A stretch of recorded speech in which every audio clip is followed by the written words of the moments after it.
Hello and welcome to this, our latest webcast for INMO members, and we're recording this on Thursday, the 9th of December.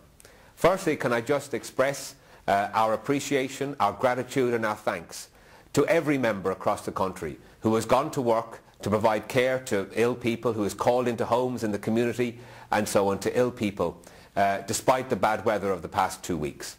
It is at these times that the public service and the 24/7 commitment of it is of most obvious value to all of Irish society. So I salute every member who has made efforts early in the morning, late at night, to go and provide care to the ill and the vulnerable and the sick. And I just want to say thank you. Secondly, I want to thank INMO members who came out in such great numbers to the ICTU protest march in Dublin last Saturday week. It was attended by over 100,000 people, and the INMO had a very visible presence there, and we will continue to play an active part in that campaign. And that takes me then to this week's major event, of course, the budget. And it's now well documented from the public service unions and the wider trade union movement that we view this as being a most unfair budget. It's unfair upon those, the minimum wage being cut, it's unfair on public service pensioners, it's unfair upon new entrants into the public service, and it's also unfair upon public services, with further cuts in the health service budget, continuing problems with the moratorium.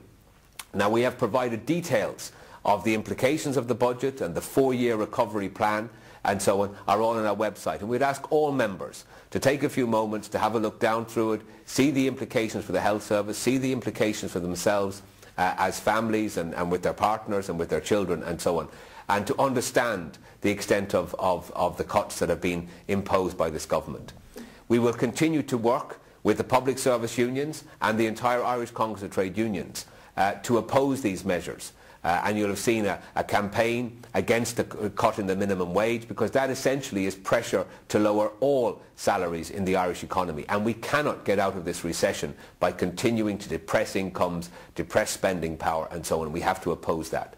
So the Congress meets again next Wednesday to consider its response to the budget, to consider the next steps in its Better, Fairer Way campaign. And the INMO's priority in all of this will be to protect pay, protect conditions of employment, and to protect the health service. And in that regard, the moratorium, and having it lifted and amended to ensure you have acceptable workloads, that you can practice nursing and midwifery in a safe practice environment and give safe care to patients, that will remain our priority. And we'll continue to update you on that in the days before Christmas and while the campaign continues. So thank you for your efforts in the bad weather. Thank you for your attendance at protest marches. Thank you for your continued involvement with the union, and we will continue to prioritise your issues, your areas of concern, and we'll feed back to you on an ongoing basis. Thank you.